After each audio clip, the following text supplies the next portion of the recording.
Hi friends, welcome to our channel కమ్మనైన రుచులు. నేను ఇవాళ మరొక సింపుల్ కర్రీతో మీ ముందుకు వచ్చానండి. అంతేకాదండి, ఈ కర్రీ వల్ల బోలెడన్ని హెల్త్ బెనిఫిట్స్ కూడా ఉంటాయి. ఇంతకీ ఆ కర్రీ ఏంది అనుకుంటున్నారా? ముల్లంగి కర్రీ అండి. ముల్లంగి వల్ల డైజెషన్ కెపాసిటీ మెరుగవుతుంది, ఇమ్యూనిటీ పవర్ పెరుగుతుంది, అలాగే బీపీ కంట్రోల్లో ఉంటుంది, ఇంకా కిడ్నీలు కూడా చాలా ఆరోగ్యంగా ఉంటాయి. మరి ఇన్ని బెనిఫిట్స్ ఉన్న ముల్లంగి కర్రీని ఎలా తయారు చేసుకోవాలో లేట్ చేయకుండా చూసేద్దాం రండి. దీనికోసం ముందుగా ఒక గిన్నెలోకి 2 టేబుల్ స్పూన్స్ ఆయిల్ వేసుకొని హీట్ అయినాక 1/2 టీ స్పూను పోపు దినుసులు, 1 టేబుల్ స్పూను పచ్చిశనగపప్పు వేసుకోవాలి. పోపు దినుసుల కన్నా పచ్చిశనగపప్పు కాస్త ఎక్కువగా ఉంటేనే ఈ కర్రీ రుచిగా ఉంటుంది. వీటన్నింటినీ ఒకసారి బాగా మిక్స్ చేసేసుకొని సన్నన మంట మీదే పోపుని ఎర్రగా వేగించుకోవాలి. పోపు చక్కగా వేగినాక ఒక రెమ్మ కరివేపాకుతో పాటు ఒక పెద్ద సైజు ఉల్లిపాయని ముక్కలుగా కట్ చేసుకొని తీసుకొని ఒకసారి బాగా మిక్స్ చేసేసుకొని మూత పెట్టి సన్నని మంట మీదే 2-3 నిమిషాల పాటు ఉడికించుకోవాలి. ఈ ఉల్లిపాయలు 2-3 నిమిషాలు కుక్ అయినాక ఒకసారి మిక్స్ చేసేసుకొని పీల్ తీసి చిన్న ముక్కలుగా కట్ చేసి పెట్టుకున్న ముల్లంగిని కూడా వేసేసుకోవాలి. వీటిని ఒకసారి బాగా మిక్స్ చేసేసుకొని మూత పెట్టి మధ్య మధ్యలో కలుపుకుంటూ ఒక 4-5 నిమిషాల పాటు కుక్ చేసుకోవాలి. చాలామంది ముల్లంగి ప్రయోజనాలు తెలియక మరి కొంతమంది ఏమో ముల్లంగిని గడ్డకూర అనుకొని పొరపాటు పడి అవాయిడ్ చేస్తూ ఉంటారు. కానీ ముల్లంగి గడ్డకూర కింద అస్సలు రాదండి. ఇది క్యాబేజీ క్యాలీఫ్లవర్ జాతికి చెందింది.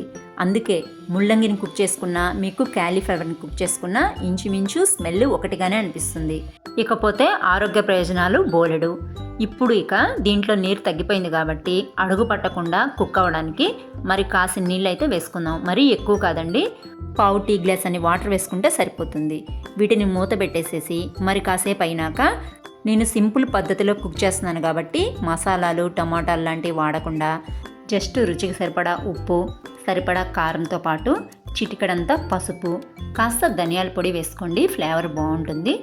ఇవన్నీ వేసేసుకొని మరొకసారి బాగా మిక్స్ చేసేసుకొని మూత పెట్టి పూర్తిగా మగ్గే వరకు ఉడికించుకోవాలి. కొంతమంది అయితే ఈ ముల్లంగి వల్ల హెల్త్ బెనిఫిట్స్ ఉంటాయని తెలిసి కర్రీస్ ఎలా ప్రిపేర్ చేసుకోవాలో తెలియక జస్ట్ సాంబార్లో మిక్స్ చేసి వదిలేస్తూ ఉంటారు.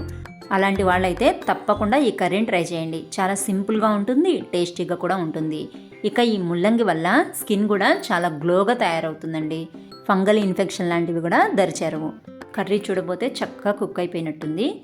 ఫైనల్గా దీంట్లో ఒక అరచెక్క నిమ్మరసము మీ దగ్గర అవైలబిలిటీలో ఉంటే కాస్త కొత్తిమీర తరుగు కూడా వేసి మరొకసారి బాగా మిక్స్ చేసేసుకొని జస్ట్ 1 or 2 మినిట్స్ హై ఫ్లేమ్లో ఉంచి స్టవ్ ఆఫ్ చేసేసి వేడివేడిగా సర్వ్ చేసుకోవడమేనండి.